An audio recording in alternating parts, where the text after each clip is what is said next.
વલસાડ અને ઉપરવાસમાંથી વરસાદથી ઔરંગા નદી બે કાંઠે વહી રહી છે। ઔરંગા નદી ભયજનક સપાટી પર વહી રહી છે। ઔરંગા નદીના પાણી શહેરમાં ઘૂસી રહ્યા છે।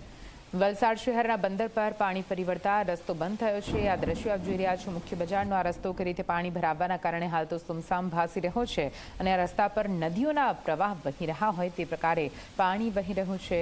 દક્ષિણમાં ભારે વરસાદના કારણે મેઘ તાંડવ જેવી પરિસ્થિતિ, પૂરની પરિસ્થિતિ વચ્ચે વલસાડના લોકો જીવન જીવવા મજબૂર।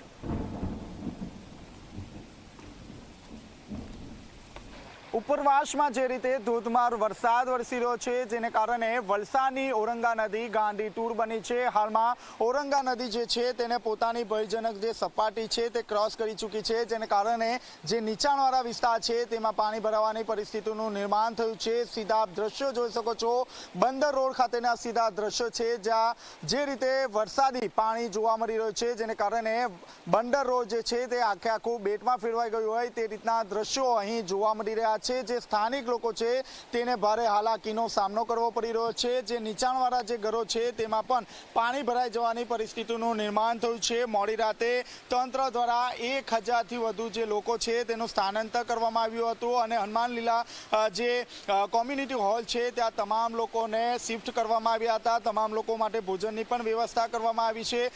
હજી પણ હવામાન વિભાગ દ્વારા સુરત સહિત દક્ષિણ ગુજરાતમાં જે રીતે ભારે વરસાદની આગાહી આપવામાં આવી છે, જેને કારણે એનડીઆરએફની જે ટીમ છે તે ટીમને સ્ટેન્ડ બાય રાખવામાં આવી રહી છે। મોડી રાતે પણ એનડીઆરએફ દ્વારા 5 થી 6 લોકોનું રેસ્ક્યુ ઓપરેશન હાથ ધરવામાં આવ્યું હતું। આ તમામ લોકોને સુરક્ષિત રીતે બહાર કાઢવામાં આવ્યા હતા। આપ જોઈ શકો છો જે નીચાણવાળા જે ઘરો છે તે નીચાણવાળા ઘરોમાં આ રીતે પાણી ભરાઈ જવાની પરિસ્થિતિનું નિર્માણ થયું છે। લોકોને પારાવાર મુશ્કેલીઓનો સામનો કરવો પડી રહ્યો છે। હજી પણ જે નીચાણવાળા જે ઘરો છે, જે દુકાનદારો છે તેમને ક્યાંક ને ક્યાંક એ વાતની ચિંતા છે કે પાણીનું લેવલ હજુ વધશે, કારણ કે હજી પણ આકાશમાં કાળા દિબાગ જોવા મળી રહ્યા છે। એટલે કે આજે દિવસભર ભારેથી અતિ ભારે વરસાદ રહે તેવી પૂરેપૂરી શક્યતા જોવા મળી રહી છે। જે એસડીએમ અને મામલતદારની જે ટીમ છે તે ટીમ ખડેપગ જોવા મળી રહી છે। જ્યાં પણ જરૂર જણાય ત્યાં એનડીઆરએફની જે ટીમ છે તે ટીમ મોકલી આપવામાં આવી રહી છે। આપ જોઈ શકો છો જે નીચાણવાળા જે ઘરો છે, જે દુકાનો છે તેમાં કમર સુધીના જે પાણી છે તે પાણી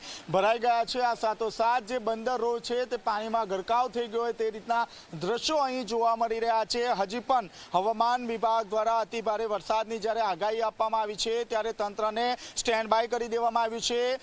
વલસાડ જે જિલ્લા શિક્ષણ અધિકારી છે તેમના દ્વારા સ્કૂલ અને કોલેજોમાં પણ જાહેર રજા આપી દેવામાં આવી છે। લોકોના જે હાલ છે તે બેહાલ થઈ ગયા છે। આપ જોઈ શકો છો જે પરિવાર છે તે પરિવાર આ રીતે અહીં ઊભું છે, કારણ કે તેમના ઘર નીચે જ ઘૂંટણ સમા પાણી ભરાઈ ગયા છે। આ પાણીમાંથી કઈ રીતે જવું અને કઈ રીતે જીવન જરૂરિયાતની વસ્તુ લાવી તે અંગે તેઓનો હાલ એક પ્રશ્ન છે। તંત્ર દ્વારા તમામ જે મદદ છે તે મદદ કરવામાં આવી રહી છે, પરંતુ જે રીતે હવામાન વિભાગ દ્વારા આગાહી કરવામાં આવી છે તંત્રની ચિંતામાં પણ એટલી જ વધારો જોવા મળી રહ્યો છે, કારણ કે ઔરંગા જે નદી છે તે હાલ ગાંડીતુર બની છે। સતત જે સપાટી છે તે વધી રહી છે અને તંત્રની ચિંતામાં ક્યાંક ને ક્યાંક વધારો થઈ રહ્યો છે। કેમેરામેન વિજય બેસાણે સાથે ચેતન પટેલ, ઝી મીડિયા, સુરત।